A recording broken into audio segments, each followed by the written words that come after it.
Some people claim that the atrocities we commit in our fiction are those inner desires which we cannot commit in our controlled civilization.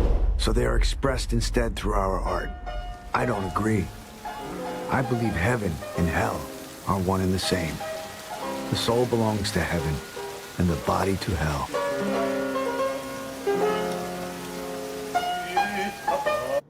Welcome back to the Blasphemous Cinema Podcast. I'm your host, Jake, and with me today is, of course, my trustworthy co-host, Addison. How are we doing today, Addison?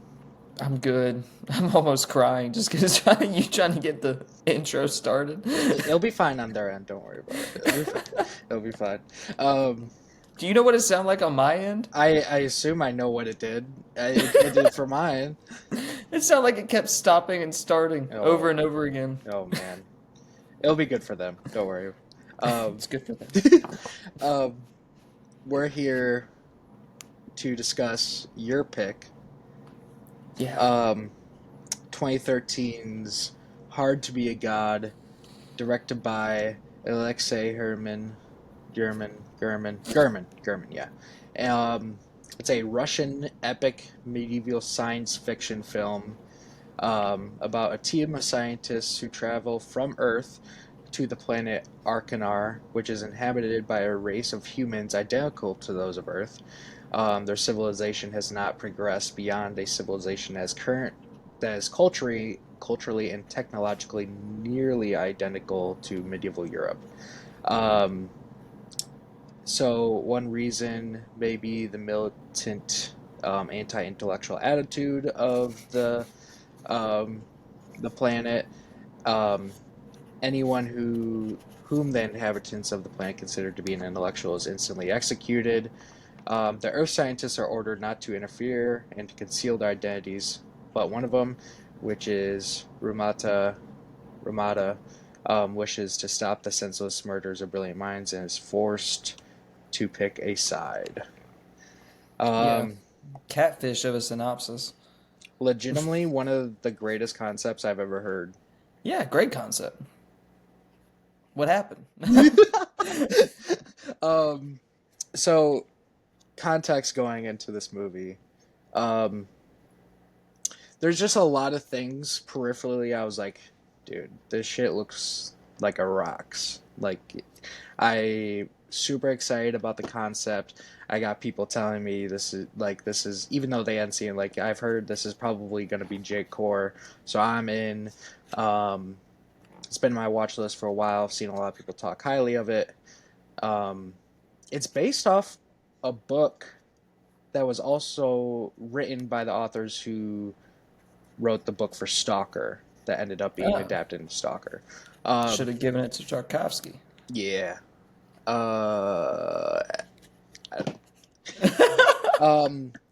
This movie is 3 hours long.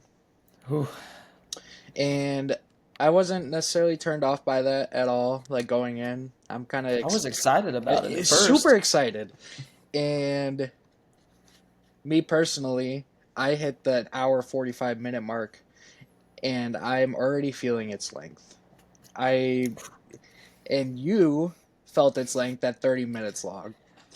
Yeah. I was locked in for a little bit, and then, I think we got to like 32 minutes, and I was trying not to check the time. Yeah. So I was like, I know it'll be a mistake if I check the time. Yeah, absolutely. And it kind of got to a point where I was like, there's no way there's like too much left in this, right? And then I checked the time, and it was like 35-ish minutes in, and I was like, oh, no. Oh, no. My whole body kind of shut down. I'll say it's like when it starts, like I'm gripped immediately. I'm like, okay. It's setting up like the establishing what's like, the premise and everything. And I think the cinematography and the use of black and white and the environment looks incredible. And I'm like, all right, man, let's fucking go. And you get a film that it's literally just shit happening. Yeah. And it's kind of like a cycle of a lot of the same things just kind of happening over and over again. Just interactions with the same people. And It gets upsetting too, like cinematography wise, just because I appreciate cinematography and one takes, all yeah, that kind of stuff, all that planning that goes into all that. Very interesting to me, and I think it's cool. But when you see the same kind of shot play over. out, I mean, like, I kind of lost count, honestly. Over Mhm. 170-ish minutes where it's just constantly people and shit being put in front of the camera and at this one take thing. Eventually it got to a point where I was like, this is not even creative anymore. This is now it's just a crutch. Yeah, it's like And it looks like shit now. yeah, it was yeah, it's literally the formula of the film. And that can Yeah. be a good thing and a bad thing, but here it's a bad thing because it's we're privying the film privies the viewer to just like the same stuff over and over again. And And some of them are cool. yeah, absolutely. But most of them, it just kind of gets tiresome after like the first 5 or 6 of those one takes that you see. You're kind of just like, oh, so this is it. Like for 170 minutes, this is it. Yeah. Um I leaving the film, like I remember when I got 2 hours, I'm like, dude, I don't want to stay in this movie for another fucking hour. And I'm just struggling to get through this thing. And it's like I understand the themes at play. I respect the technical prowess of a lot of what this film has going for it. Um, but it's kind of empty, wanders too much, and ultimately is a slog.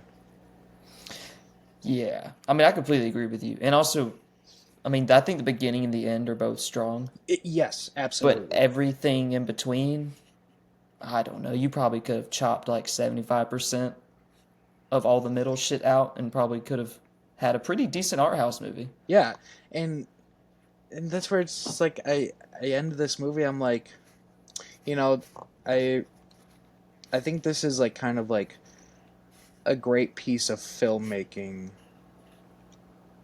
as filmmaking goes. But even then, like as we talked about, like the one shot stuff, it's like it plays its hand pretty early on and just rinses and repeats. Um, but besides that, it's like that's it. I don't think it really Yeah. offers too much else. Um, the disturbing material in the movie really isn't that disturbing. There's a lot of shit stuff. I don't know. Like, It's a lot of medieval stuff, and the yeah, disturbing stuff is few and far between. Like, you have a couple of like gory parts that can be interesting, like the guy's stomach falling apart yeah, while he's letting him rot on that thing that they're yeah. turning upside down. Like there's stuff like that was cool, but other than that, I mean, how many really disturbing aspects are other than like bodily fluid stuff since it's medieval times? Yeah. Um, it was interesting. Like the director, Alexei German, is pretty well regarded when it comes to um, Russian cinema, and it was his last film, based on a book who was written by the authors who also wrote a book that was adapted into Stalker, which is directed by Tarkovsky. And you've seen Stalker, right? Yeah, I I love think Stalker. I think Stalker is like one of the greatest films ever made. I mean, like that's like peak Russian sci-fi. You know what I mean? So Oh yeah. I mean, I think they could have done something like that with this too, based off the yeah, material. It just seems like they tried to go too grounded with it, and then that cinematography outside of like a couple of establishing shots, it's almost all just handheld one takes, and it just looks so awful yeah. for most of it, which is Um, unfortunate. when you're in the beginning of this film, like kind of like I said, I think the beginning of it is super strong, and I'm really digging the black and white aspect of it, choosing black and white instead of color. And honestly, I think I get to a point in the film where the movie could have been worse if it wasn't black and white. Yeah. I think the black and white actually kind of covers up. I like. I think the movie wouldn't look good if it wasn't black and white. Yeah, I can kind of see that. I could feel that a little bit. I Like mean, I, it's a lot of people say that too. Like in general with films, if people use black and white, it's usually like a little stitch or and something just to make it a little bit better to look at. I've never like actually like felt that about a movie until I saw this. I'm just like there's points in my mind where I'm like envisioning it in color. I'm like, dude, this would be terrible. Like I Yeah, legitimately would not like it at all. Um, I did like the lead, yeah, let's talk the about guy who him. was, Um, I guess Don Ramada or the Noble Don. yeah, um, Lenoid, Yar Yarmolnik. Yeah, I thought Lenoid he was Yarmolnik. impressive. He was very good, and I really enjoyed following his character to a certain point. You know, it's like I I was like, dude, this is a character I think Addison would love. Yeah, Um, but it's like he can't be saved by this just doing the same shit over and over. You know, hmm so I do love the character, and you are yeah, right because I loved watching him just do his thing because I loved his physicality, like yeah, his body language, and the way that he just treated everyone kind of the same, just pushing people constantly out of the way, like tripping that one yeah, guy at the beginning of the movie into the puddle, yeah. and he was like Leonardo da Vinci was an idiot. Like stuff like that is so funny to me. But yeah, I mean, once you get to a certain point, you're kind of just like the stick has run out.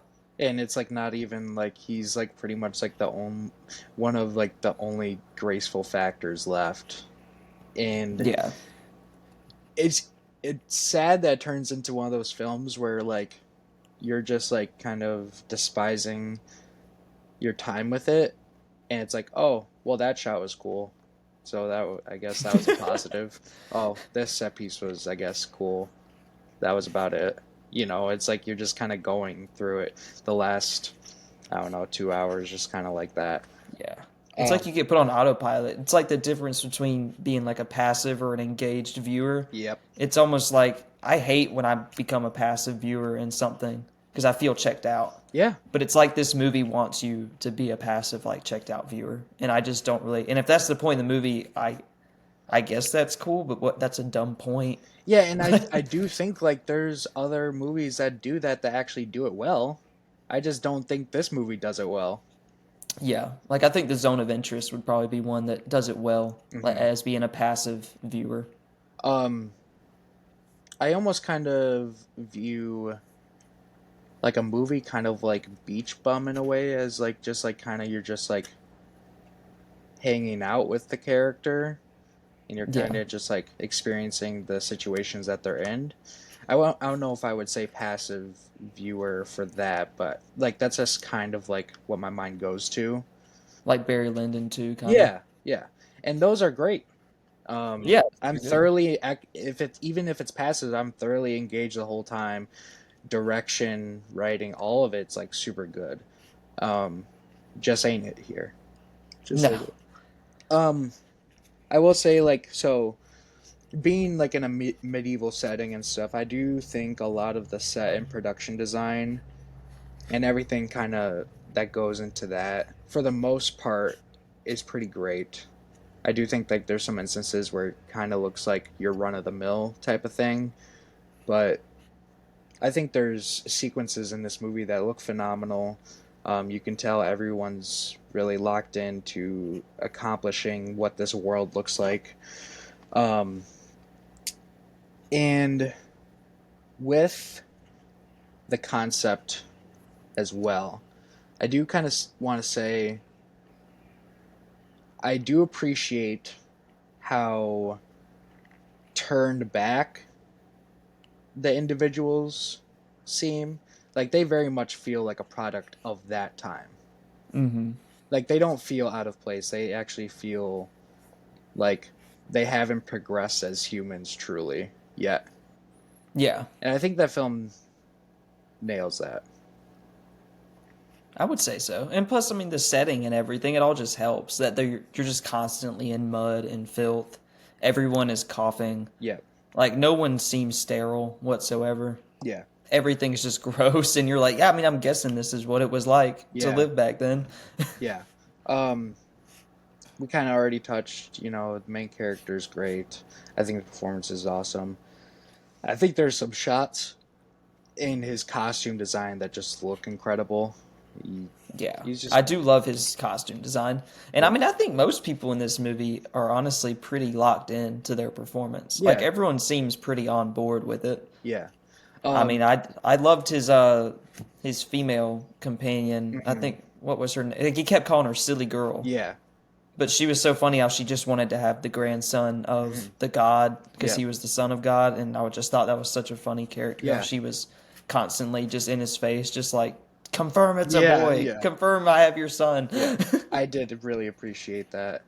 Um, and I will say there was a point in this film where um, I felt that I was like, damn, actually doesn't feel like this is being shot as a movie. It did feel like I was just existing in another world and I wasn't watching a film. Yeah, He definitely excelled in that feeling for me. Um, I don't know, like I wasn't able to like I couldn't imagine just like a director and cameras and all that shit just being surrounded in these settings. It just felt like it was all there. it's kind of like they did a documentary kind of style with the handheld Mm. thing and with people constantly acknowledging that there was a camera there. Like, it did feel like you were kind of like watching something where someone takes a camera somewhere else and they just film it for a day and then come back home and show it to you, Yeah, and it's like, this is what I saw, and it's like, oh, okay, yeah. Uh, that's interesting. um, I will say also too, in terms of atmospherics, I do think one of my favorite sequences of the movie was when he's like down by the docks and it's like Yeah. nighttime. Hmm. I do think there's some incredible use of lighting and fog in this movie. Um, yeah, dude, there's just some shots that are just like, holy shit, this is so fucking gas. Yeah, the dude, when he catches the dude distilling alcohol Oh, and he breaks all yeah, of his pipes, and the guy starts talking through the fog coming out of the pipes, and his face yeah, is going back and forth, and you see the fog shifting. I thought that looked cool. yeah. Like, there were a lot of shots in, like, one of the battle scenes, I think, when the body has arrows all in the back of Oh, it. dude, when You see the you get that people. one shot of it with like the rain and everything, dude, it's so Yes. good. It's That looks good.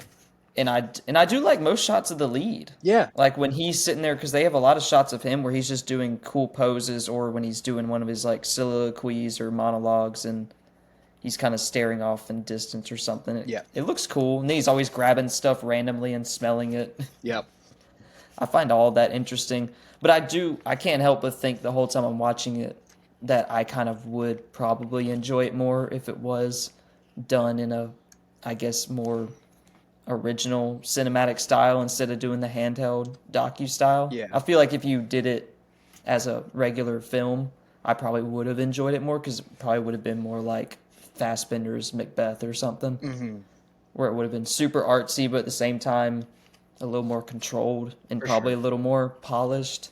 But that they probably didn't want that for the movie. Yeah. Um, do you kind of know like a little bit about like what this film went through in production?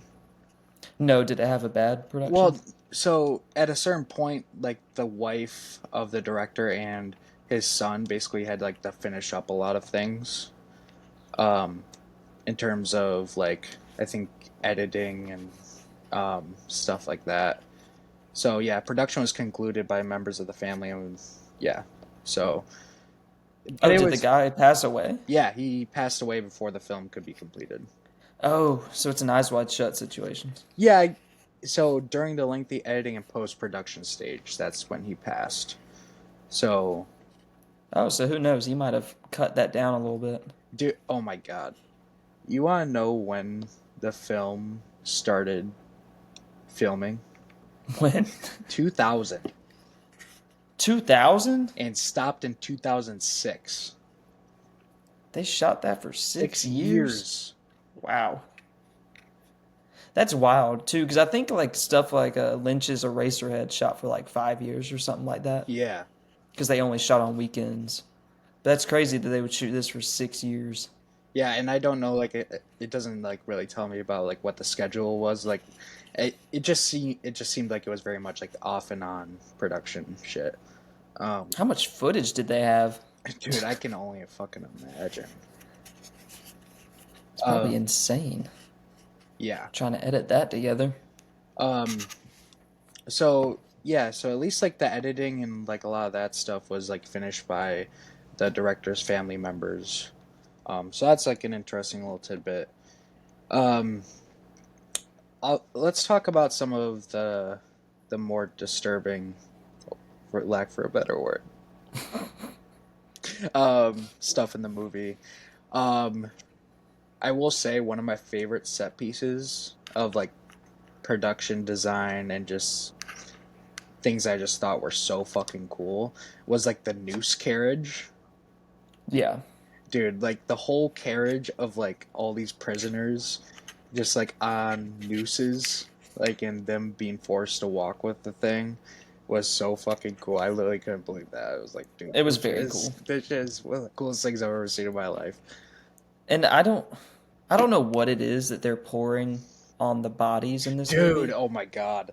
but that was one of the only things I thought was so cool with the black and white Yeah. cinematography was when he's going through all the bodies that have been hung, and it's all of his like philosopher, like intellectual Yeah. people that he cared for, where he like the first one he saw I think was like, what was his name, Gar or something like that, and he said you were my favorite, Yep. and or you were the smartest of them, but they Yeah. pour this like glitter It's looking it's goo almost on them. yeah, it's like the goo, then on top of it has like what almost looks like really thin coins almost, like for like lack of a better Yeah. comparison. Um yeah, I dude, it looks so cool. It like I guess it's glitter that's in the mixture, Okay. but then it like dries. You know what I mean? And when Yeah. he's walking through all the bodies, it just looks so cool when the lights are hitting it, Yeah. and it just you just see him with his cool costume walking between all those corpses that are have glitter all Yep. over them for some reason. Um I did also appreciate, you don't see it, but I did appreciate like the torture device that they used for like the women, you know. Yeah. That shit was fucked. Um I mean, it's like literally just them being impaled um, through their genitals with this humongous phallic, piece of wood that has a fucking spike at the end of it. And Which they used to do that in a lot in medieval yeah, times for real. yeah, But they would, I think they would do it where it's like you sit on it yes, yeah, and it would like yep, slowly push down or something like that. yeah, I don't know. But yeah, I mean, that shit's wild. And then you have the guy gouging out the dude's eyeballs yeah. randomly. But like with the torture device, you don't see it, but like there is like you see one device that was like recently used Yeah. and where like he like scoops off the blood and rubs it on his face. That I was like, yeah, that's what I'm talking about. That's what I'm talking Yeah. about. So The only I moment I had like that when I was like, yeah, was when they were talking about like God has decided to kill, run. oh And yeah, everyone starts running yeah, and they're trying to get out the door, and then the door gets rammed in the opposite direction when they're yep, trying to get yep, out. And then he just kills that dude, the scholar or the student, he calls him, yeah, by stabbing him in the stomach. I was like, finally. But I love that whole scene after his silly girl gets killed by the arrow. yes, Like that was kind of when I checked back into the movie. Was when it became a minor revenge plot, but not really. And he's like slowly trying to collect armor and stuff to wear for him to go into battle, and it takes him like I don't know, like 15 minutes yeah, yeah, to get out there, and he doesn't even do it really successfully. yep, He keeps telling him he's going to kill all of them, and he just kills one of them. yeah. But I thought it was funny. So let's talk about the plot, I don't know. and it's like we were kind of talking about this before we officially recorded. I don't think they necessarily went in the best direction to handle this story. Yeah. You get into an issue where, because it's black and white, and because there's like weird things with like where it seems like it's going back in time and like going forward, that things don't necessarily like click when they line up, Yeah. and there's character names that we just like don't know who to associate with. You're supposed to believe like there's this like kind of like war going on, right? Mm-hmm. And there's a point where you understand who the enemies are, but like at that point it's just like they're just there, and I don't know how to feel about them either. Like, Yeah. they're just like a military force, and I'm just like, okay, I don't know. Okay. That's how it feels. I mean, that's basically how the whole movie feels, if we're Yeah. being honest. It's like something happens and you're like, okay. Okay. And this is the kind of movie that pisses me off with people that like it or that are gonna like it, because they're the kind of people who will try and defend it and either say like, you either weren't paying attention or you're not smart enough to get it. And it's like, no, And like that's we've not the said, like I problem. understand what we're going for. I Yeah, understand. But that's guess not the what? problem at all. That's not that's not It's the like, first problem. of all, they keep bringing up multiple people that have never been established. And then when you finally do meet them, they're switching back and forth between dead and alive. So we don't know which part of the timeline we're in Yep. when we're meeting these people for the first time, Yeah. chronologically for us, but it's not linearly, Yep. of course. But then they just talk about people, and you're just like, am I supposed to care? And then, of course, the other argument that people would probably bring up would be something like, no, you're not supposed to care. It doesn't really matter. And it's like, then why am I hearing it? And it's like, why am I supposed to care about this incredible fucking concept and story, too? Yeah, exactly. Like, the only reason I care for the main character is because it's a good performance and he's cool. Yeah, I mean, he roped me in the first like 5 minutes Yeah. when he was doing his little flute playing, because Yeah. that's probably my favorite part of the whole movie. Yeah. That song he plays on his flute. It sounds like a noir like jazz theme. Yeah. I absolutely adore it. I think it's amazing, and I just wish, like, why couldn't the whole movie just be this god just randomly playing the flute at people? Like, I don't. Like, there's a situation here where God is existing in this world and doing random shit, and it's good. Yeah. You know what I mean? And it's just him existing with these people, and just things just randomly happening, and it's not enjoyable. And I don't know if enjoyable is the correct word for it, but it's not engaging enough as it should Yeah. be. I would say it's probably not engaging enough. And I think it's one of those situations where they overcomplicated it. I haven't read the source material, Yeah. and I'm guessing the source material, if it's written by the guy who wrote Stalker and all that, it's probably pretty lengthy and probably very in depth and all that. Yeah.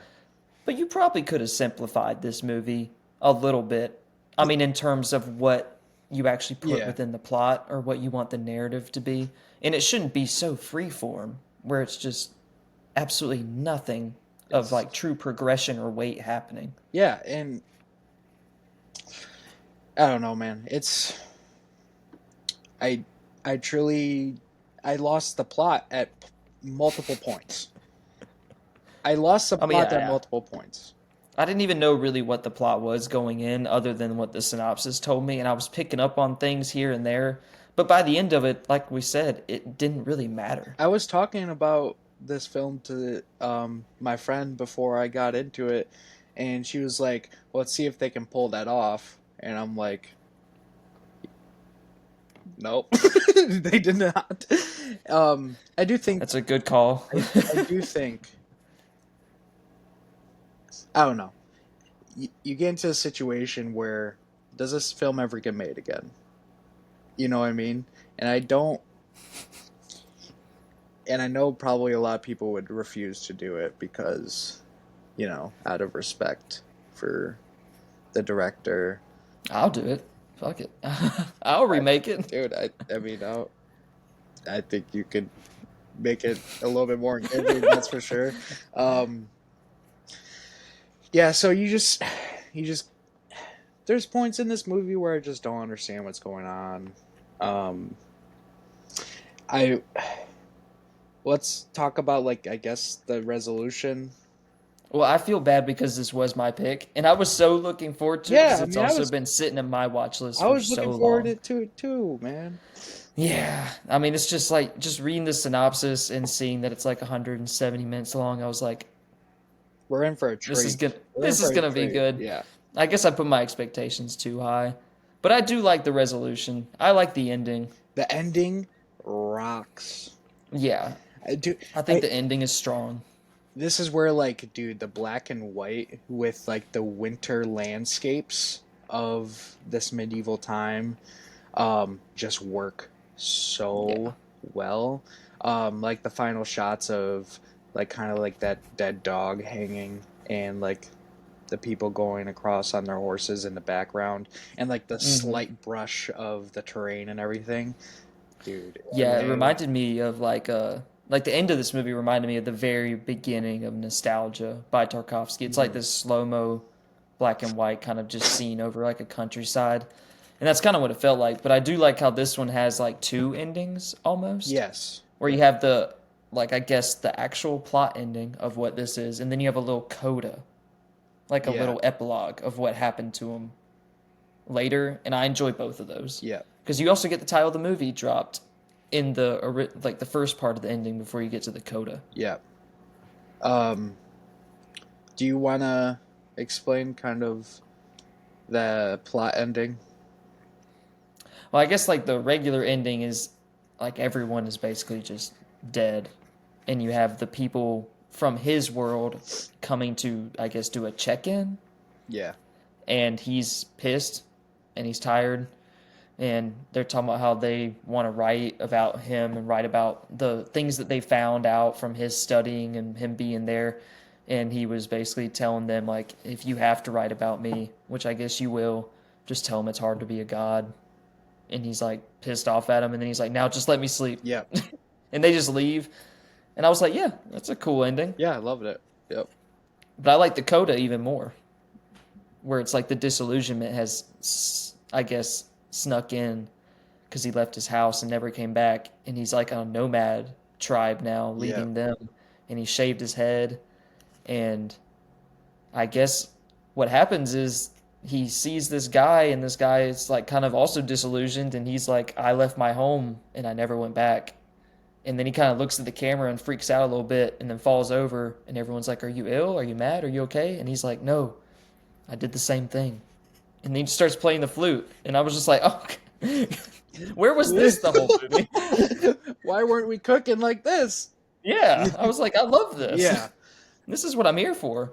Give me some disillusionment, just crazy shit like this, and I'm all in. Yeah. Um I okay. That's what I'm saying. The So end is like killer, but I mean, I just wish the other like 150 minutes in the middle of it was. of substance and like well, I don't even want to say that, but like Go ahead, just say it. It's a um safe space. but I'll move on. Um so I left this movie feeling the same way you did. And I'm like, you know what? We're gonna rock with 3.5 and like just out of respect. To show my respect for the technical prowess and the ambition behind this film. Um I think I'm just gonna go flat 3 and just call it a day. Um That's fair. there's technically it's a Marvel. Um Set design, production design, um, acting from the lead performer, beginning and end. Those are like all the main positives. Like this does actually feel like an actual world being inhabited rather than you're just watching something created hmm for a movie.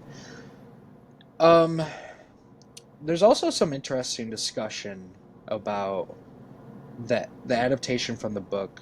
It seems like pretty accurate. So I was knowing it was from a book. I was almost like enticed to read it, and Yeah. now I don't know if I want to read it. Well, I'm wondering if the book is as disjointed and I Yeah, guess jumping around as the movie, or if they only did that in the edit. yeah. I'm not sure. I mean, I'll look into it more. I'm more interested in reading the book that was adapted into Stalker. Yeah. That's for sure. Um, so rating wise, just like overall thoughts, how are you feeling right now? Probably like a 2.5.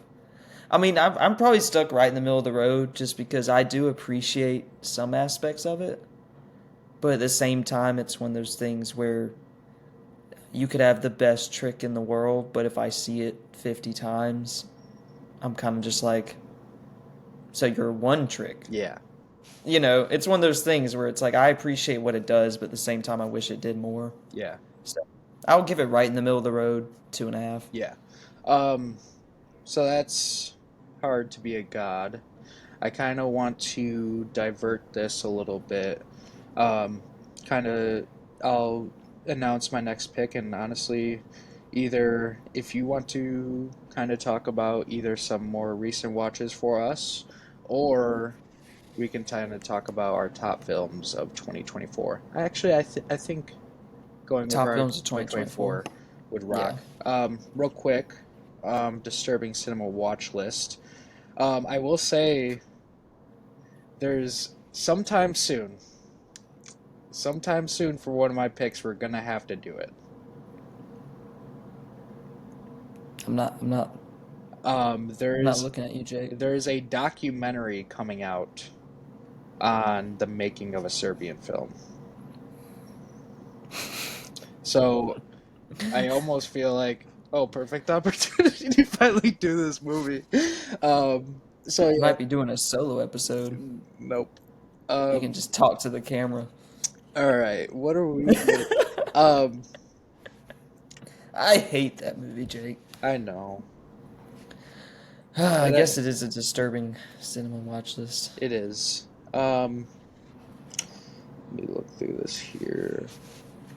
Um,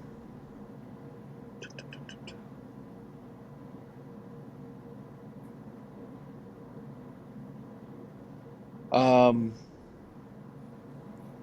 ooh, the Gore Girls, 1972, directed by Herschel Gordon Lewis. A ditzy reporter enlists the help of a sleazy private eye to solve. Oh wait, you've seen this. Is that the guy who did like the Gore Magician and stuff like that? He makes all those Gorehound movies. Um, Blood Feast, The Wizard of Gore. Yeah, the Wizard of Gore. I don't know why I said the Blood No, Magician we're or gonna the Gore pass on that Magician. one. I see your rating. Um, how would you feel about Old Boy, The original or the Spike Lee? remake?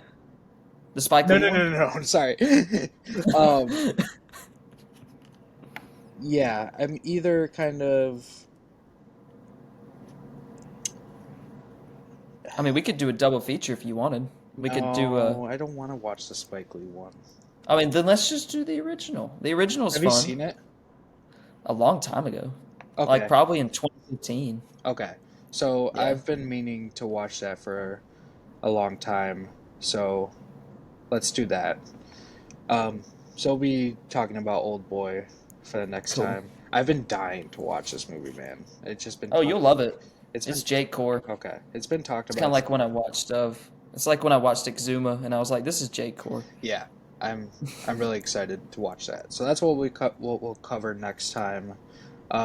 I think for your next pick, I think I would like you to bring on a guest. Okay. So keep that in the back of your mind for your next pick. Awesome. 2024. We're gonna talk The about best. our top ones, but how did you feel about the year overall? It was a good year for the most part. I agree. I think it was a mostly positive year. Yeah, I mean, I didn't go for me personally. I didn't go out of my way to see a lot of. No, we're good. Like regardedly bad movies, you know what I mean? Like I don't do that as much nowadays where it's like, oh, I'm hearing everyone say this movie's shit. All right, I'm not going to go see it too. You know what I mean? Yeah. I'm going to spend my time somewhere else. Um so I mean, at least for me, the worst movies I saw this year were Madam Web, Yeah, fair. Megapolis, Yeah, fair. and Civil War. What about Craven? You didn't see Did Craven, did not you? see Craven. What did you think of it? Craven? Yeah. I mean, it's yeah, it's Okay. bad. Okay. I Um, mean, Aaron Taylor Johnson's great though. okay. That's the funny part is that he's like eating that role up, but the whole movie around him is Just just awful. yeah, Okay. it's Um, terrible. at the bottom of your list, what do you got? The bottom? Yeah. Let's see. How many movies did you watch this year? New releases. I don't know. I hit 40 this year. 2024. I Yep. saw a lot. I wish I could tell how many I saw just in 2024 that were actually 2024 You movies. don't make a 2024 like a yearly rank? I just do the best of 2024. Oh, okay, These are the gotcha. top 12 that I like. Gotcha. I guess my lowest is The Crow. Yeah, I didn't want to watch that. Yeah, I think that might actually be my lowest one is The Okay. Crow, which I only watched it just because I had nothing else to watch that day, and I liked the original one. Yeah. So I was like, fuck it, why not? But yeah, that was that one in Borderlands and Tarot and The Strangers Chapter 1 Those were the low lights. and the Hellboy, the Crooked Man movie. Yep. Those were all those are my top bottom four. I Okay. mean bottom five. Um so since you do 12, I say we just do 12 to 1. My top 12 So you start with your 12, I'll do my 12, and then we work to the bottom. oh, So you're number 12.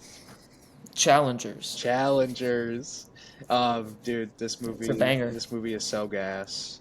Yeah, Luca Guadagnino, um, my number 2 director working nowadays. he's good. He's Um, good. yeah, it's my number 4 movie of the year. It's good. And I mean, best Trent Reznor Atticus Ross score since The Social Network.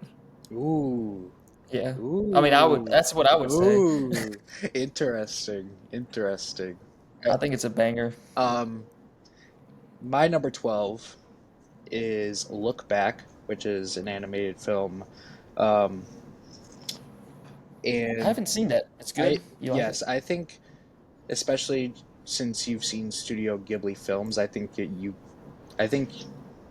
and if Hannah, if wanted to watch it, I think you guys would really appreciate it. We love Miyazaki in this house. It's like legitimately one of the best. It's based on a manga, and I think the source material, this and the source material are just like one of the best looks at the things we create as creators and how they affect us, and also like how collaborative efforts also affect us. It's easily one of the best depictions of that. It's incredible. I watched it 3 times this year. Loved it. Your I'll have number, to watch it. yeah, I think it's dude. I think it's less than an hour. Yeah, I'll check it out. Sounds cool. Yeah, I like anything that's about people just being creative and yeah, stuff. yeah. Your number 11. My number 11 is Civil War. Oh man, Yeah, I'm a I fan. know you're I'm a a fan. Civil Yeah, War fan. yeah. I think it's good stuff. You know, I saw it in IMAX. Um, I did too. I think it's very Kubrickian. Like it seems like something Kubrick would have made, and I enjoy that. And I think it has a lot of like I saw a lot of people complaining that it was apolitical, and I don't know. When you see Jesse Plemons wearing those red No, sunglasses, I think so it's kind of hard to say it's apolitical. so I think that specific moment, and there's certain things where I do think like it portrays sides, Mm-hmm. and it clearly is stating, well, this side's acting bad. I do think it doesn't. I do think Garland really doesn't pick one side or other too much. No, I mean, for the most part, I think he's kind of just doing the lay of the land in general, Yeah, just showing issues everywhere, which I also appreciate. But at the same time, I don't really think Civil War was meant to be as politically scathing as everyone went into it yeah, thinking it was going to be. Because he said he was basing it more off Apocalypse Now, like, which I understand that a lot more than people thinking it's going to be yeah. some kind of don't look up kind of thing.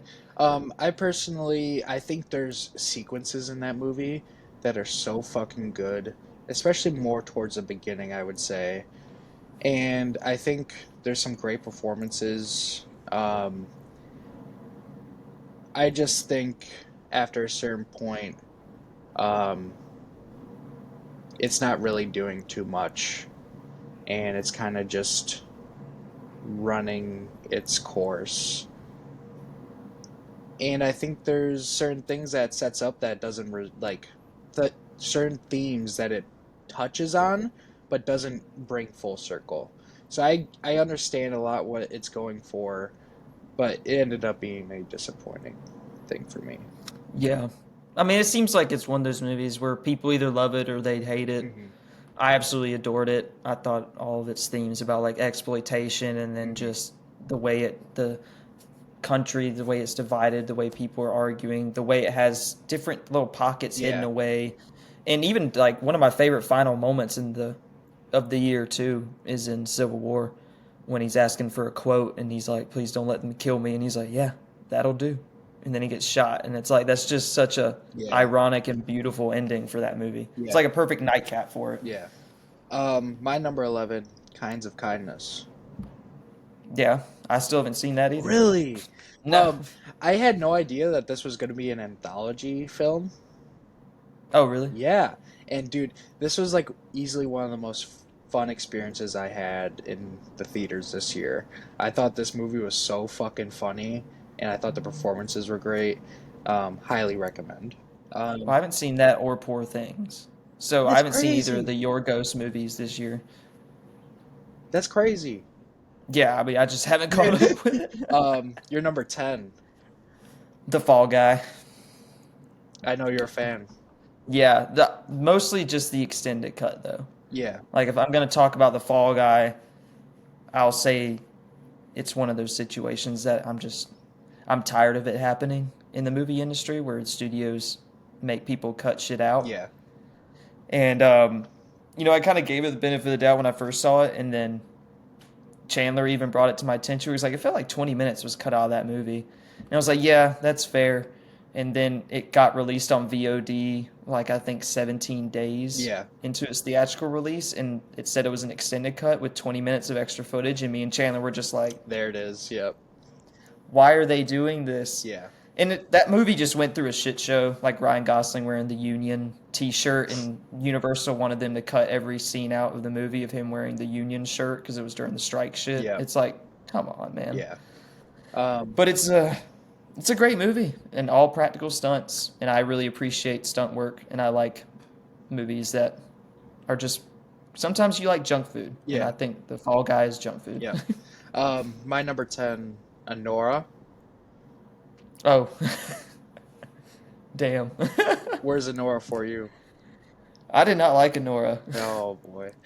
I'm not a Yeah. Sean I, Baker fan though. I'm I would say Sean has been 50-50 for me. I did not like Tangerine at Yeah, all. that's fair. Um, I really liked Florida Project. And this one, I will say, watching the trailer, I was like, damn, I don't know if this is going to be good. And Have you seen Red Rocket? I have not seen Red Rocket. So Sucks. um, I think I didn't expect this movie to be as much of a comedy as it was. And I really enjoyed that aspect of it. Um, I think it has one of the best male performances I've seen all year, and something that can like I think from a marketing perspective, well, marketing advertising, they really kept that person's like role in the film really like on the back burner. Like you didn't, Mm-hmm. I didn't realize he was going to be such a pivotal role in this movie. And I Yeah. was like, as I'm realizing, I'm like, holy shit, this is so fucking awesome.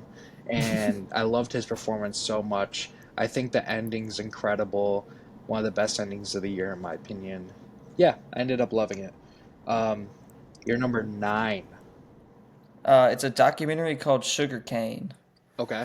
and this movie is incredible. I heard about it because of a good buddy named Chris. He watched it, I think, at Tribeca Film Mm. Festival, a film festival he went to. But it's made by Native Americans, I think, in Canada and British Columbia, I think. But it's an investigation about the abuse and missing children on an Indian Oh, okay, residential nice. school Yeah. that ignites like a whole bunch of stuff about Yeah. Catholicism, about the what they were doing in that town Was it and everything. w- was it about because I remember a couple years ago like churches were being burned down. Yeah, it Was actually that does. okay, yeah. Yeah, that's what it was linked to, and it was because some of these schools had Yeah. these residential areas that they would have to send Yeah. the Native American kids to on the residential sites, and then they would go there for like I guess a couple of weeks or maybe like a month or so and stay there Yeah. with the priests and like nuns, and they would get schooling and get learned how to for the religion and converted, but they would actually get abused and some would Yep. go missing and never come home, and it's like, oh God. Yeah. But yeah, the documentary is really good, really emotional, and it doesn't exploit anybody or anything. So it's Sugarcane is something I think everyone should watch. Yeah. I had no idea that even came out this year, so I definitely have to watch that. My number 9, The Substance, we've talked about before. I think this movie fucking rocks. The Substance. Um, yeah, we've kind of talked about it at length. I think it has some great performances. Um, it's kind of going all in on one vision, and I think it does that vision pretty damn well. Lots of really disturbing shit that we love. Yeah. You're number 8. Joker Folie à Deux, which we talked It's about at length on our yeah, October yeah. recap. Not as high up for me, but I liked it, so I'm vibing with you on this. I'm a Joker 2 guy. Yeah, I But uh, like there's just so much of the talk about Joker that I don't understand still, and like what? well, it's just people just not understanding. Or just being pissed. Yeah. Yeah. Um. That's what makes me so giddy about it. Yeah. I love it when movies have people just pissed off. Yeah. I'm just like, yeah. Like this is great. Yeah. He did what he wanted to, and y'all are so mad about it. Yeah. My number 8, Strange Darling. I haven't seen that. Oh man. Legitimately one of my favorite experiences in a movie this year. I think it's kind of interesting, like kind of looking at things where like you can point out, like you see a movie and like, all right, that's inspired by this director. Mm-hmm. This is inspired by this director. How many times in current times have you, well, modern releases, have you been like, yeah, that was deeply inspired by Tarantino?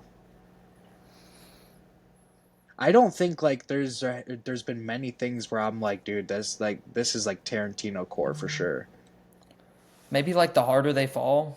which I haven't seen. So That might be the only one that I've seen some Tarantino yeah. influence, but So I think structure wise, this is like totally a Tarantino, leans into the Tarantino esque side of things, and I think the structure is incredible.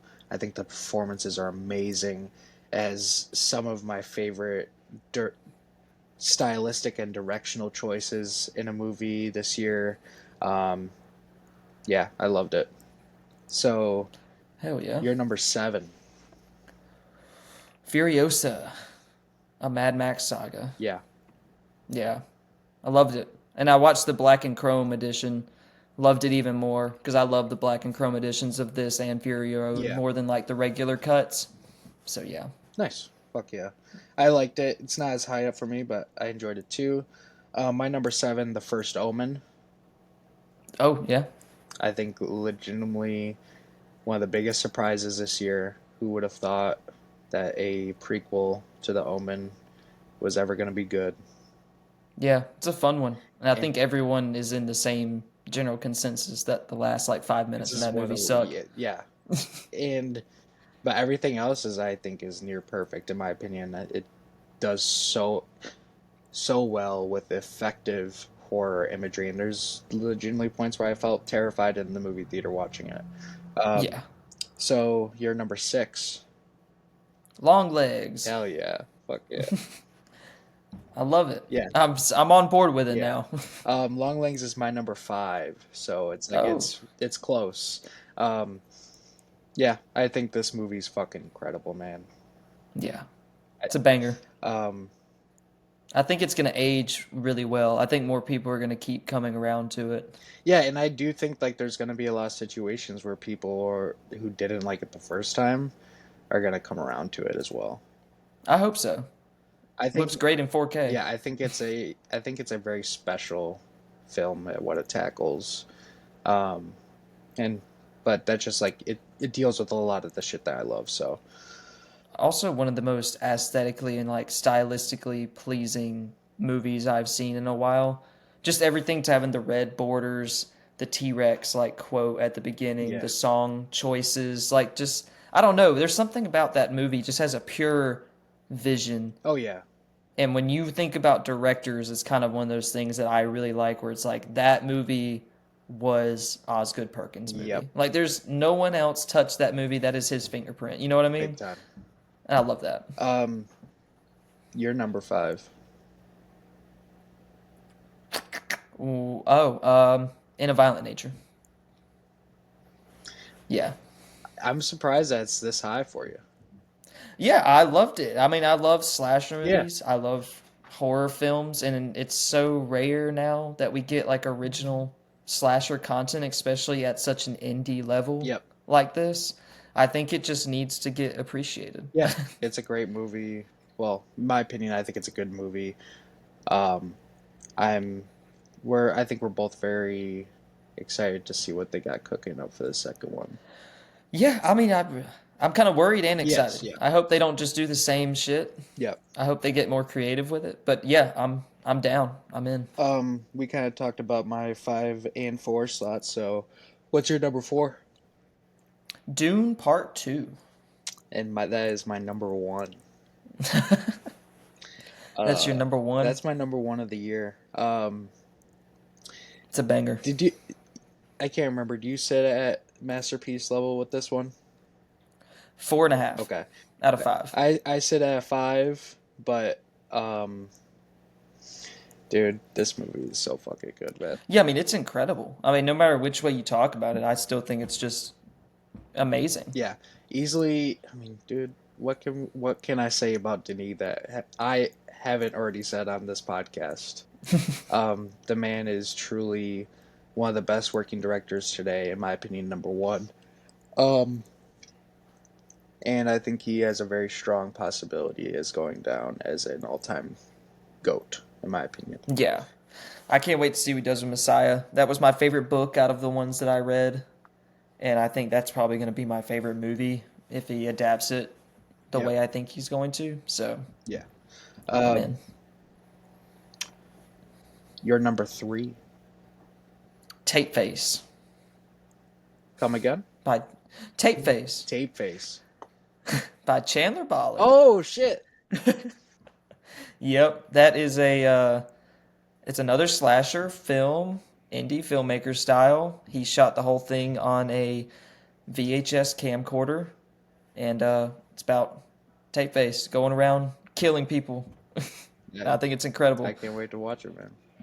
Yeah, I need to send you a screener of it Yes. because I think I think it's already out that you can watch it. But yeah, I think you would love it. Fuck yeah. It features music by Paranoia Critical in it too. Incredible. Um, my number 3, Baby Girl. I have not seen that. I so I do think there's a possibility someone walks out of this movie and it's just not for them. That's the Nicole Kidman flick, Yes. right? I think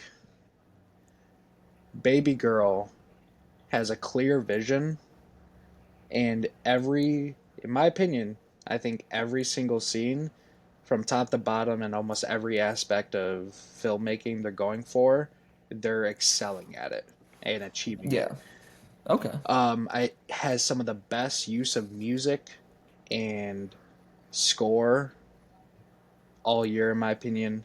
It literally needed to be experienced in a theater to like let it wash over you. I loved Yeah. it. You're number two. Death After Dusk. Chandler Yeah. Bali.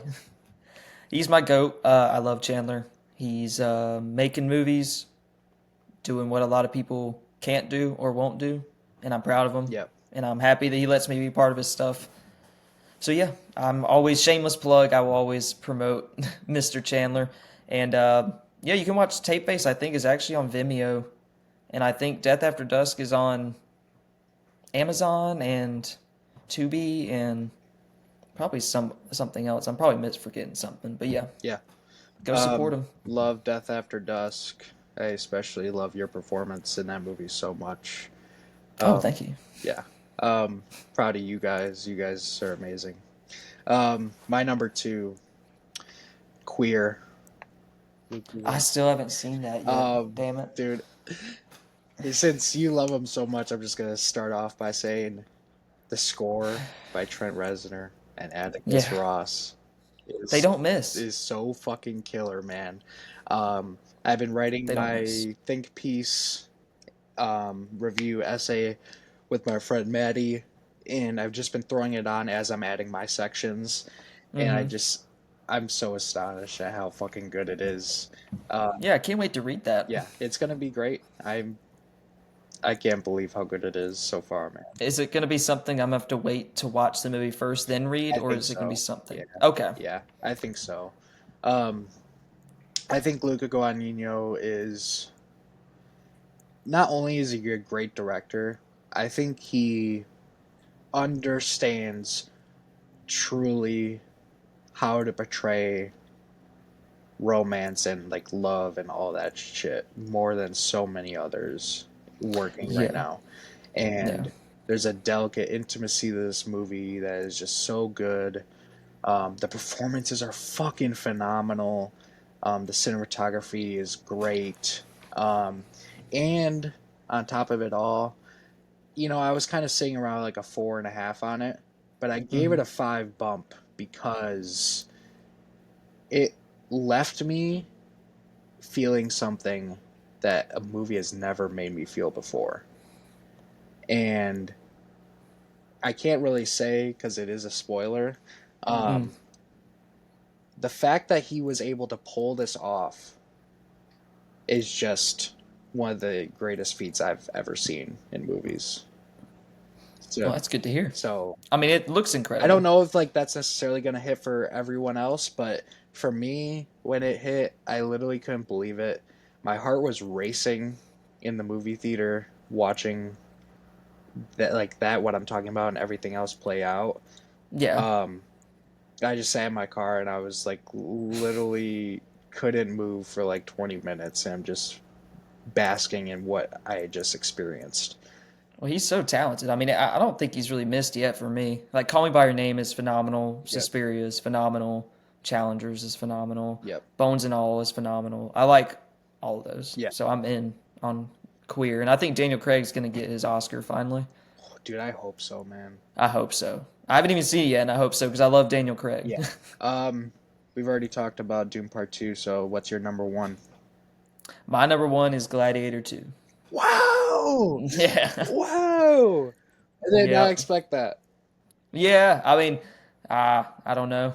I love I it. know you do, I yeah. watched it. I think I saw it. I saw like an early screener of it, and then I rewatched it. And then as soon as it came out on VOD, I rewatched it again. And I don't know. I just absolutely love it. Hmm. I think it's kind of on the same level of sequels like Blade Runner 2049, where it kind of can exist without the first one even existing. Yeah, I think it can exist on its own, especially with I its think little so. intro. And I love Paul Mescal. He's I've so good, recently, man. yeah, I've recently discovered him because I watched Normal People And with Hannah, how do you feel about and Normal People? I loved Normal People. I thought it's one of the best shows I've ever seen. And then after we watched it, we immediately watched After Sun. 5 out of 5. After Sun is Is it amazing. not one of the greatest directorial debuts of all time? Yeah, Charlotte Wells. I think that's her name, right? Yep. The director. She's incredible, and that movie's incredible. Paul Mescal's incredible, and Frankie, the daughter, was incredible. And then we watched All of Us Strangers to continue the Paul Mescal. Incredible movie. Like 4.5 out of 5. Beautiful. And yeah, I've just been watching Gladiator 2. I just put it on sometimes because Yeah. I love it so much. And I think it's genuinely a very deep and very provocative movie and has a lot to say about society now that I think Megalopolis was actually trying to touch on. Yeah, I agree on that for sure. And Gladiator 2 actually did it better, which I would have never in a million years thought. Yeah. And also I Especially just from think it's a love letter. yeah.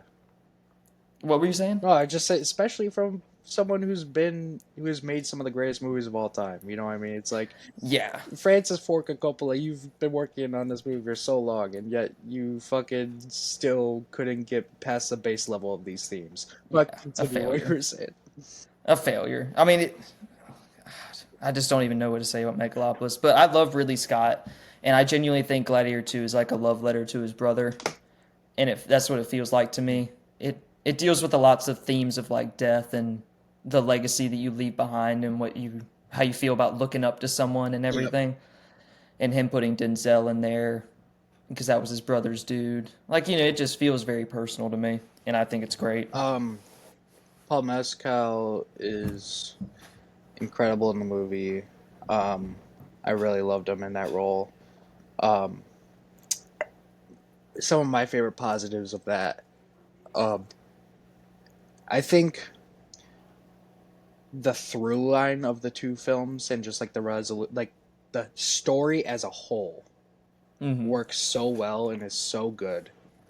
Um, then on top of it, well, I just really appreciate that it's like this. It's a story that doesn't complete over like one generation. You know what I mean? It's like Yeah. it's successfully articulated through two.